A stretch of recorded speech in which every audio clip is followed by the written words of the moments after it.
Hi, it's Tara here from Postpartum Nurturing. Thanks for joining me. This is part 2, talking about martyrdom and motherhood.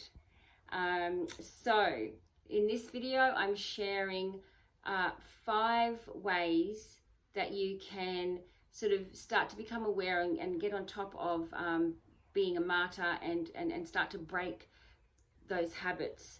If you haven't seen the other video or blog, you can go back and watch that first to get a bit more of an understanding of what I'm talking about.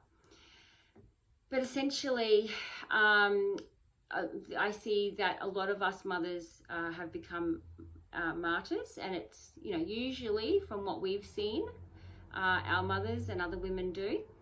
And I just really feel strongly about helping mums to break that down, to take off that super cape, to start to actually have more self-care and not continue that pattern of martyrdom.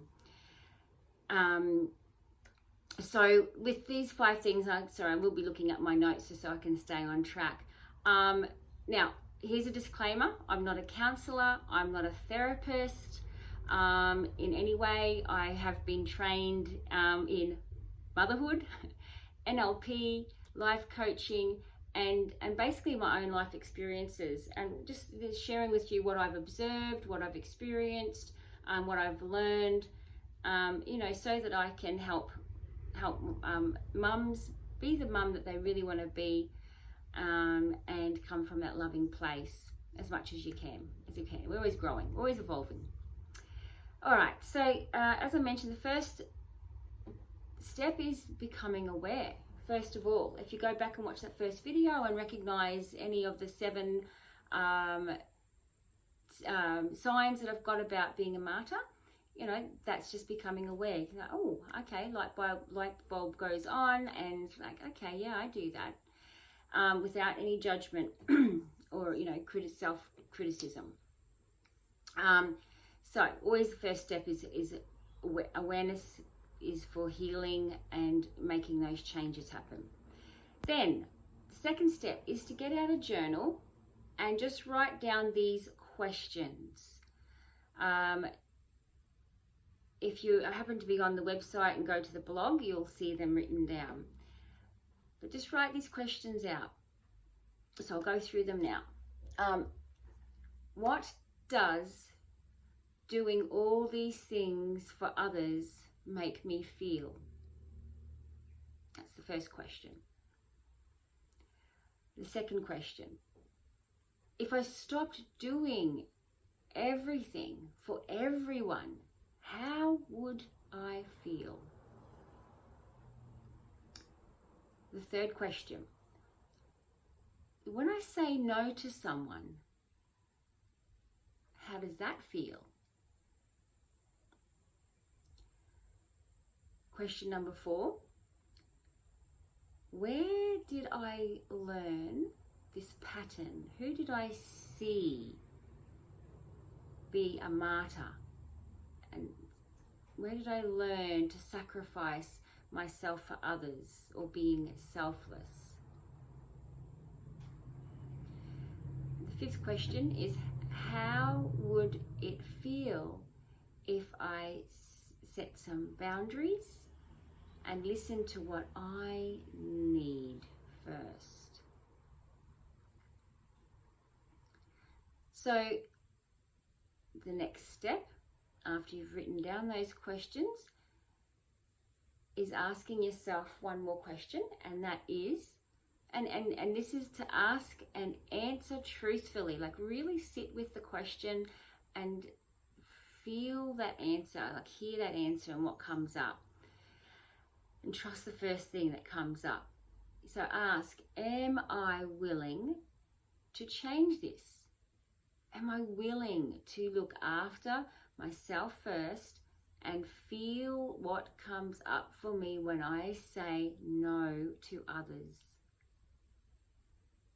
It's a big question, and there could be a lot behind it. And please, if you feel that there is a lot of pain there, and you know, let yourself feel that sadness or that anger. There could be a lot of anger, there could be fear, there could be a lot of grief. Let yourself feel it. However, if you feel that you need to see a counselor or a therapist for that extra support, then make sure that you do. Next step number 4, is sit with the one question at a time and just let yourself feel that answer. So I'm just sort of reiterating what I said before, but just really, after you've written those questions, just sit with one at a time. And breathe. Now, the breath work that I'm learning to do, this is through a fellow called Brian D. Ridgway, and it's not necessarily a technique. He doesn't call it a technique. He calls it the way to breathe to become present. And it's breathing in through the nose and out through the mouth. And for the same duration for both, but you can check more of his technique out at Brian D. Ridgway, and I can post those details in the blog. Okay, so breathing through as you ask yourself that question or those questions, and let yourself really feel the answer or listen to the answer, the first thing that comes to mind. And the 5th step is to just change one thing at a time. So go slow, be gentle with yourself, give yourself as much compassion as you can. And that one thing could be just learning to say no. You don't have to be rude and abrupt and resentful or angry about it. Like, get rid of all that resentment and anger first, and then when someone asks you to do something, you can just simply say, I'm learning to say no and honor my needs. I know I have done a lot for everyone else in the past. I've said yes a lot when I haven't felt like it, and I'm learning to honor myself now. So this time I'm going to say no, not for me at this moment. You can find ways of doing it, but the important thing is to own your anger and resentment or sadness, because at the end of the day, you have been the one to make the choice to sacrifice yourself and to say yes to everything, and to do all the things. And so now it's just time to own that and to take the steps towards healing that and taking off your super mum cape and learning to honor yourself first. So I trust that's been helpful, Mama.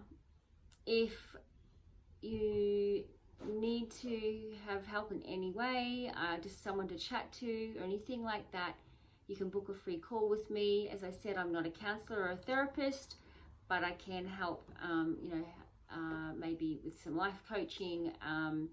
And, I also do nutritional guidance as well.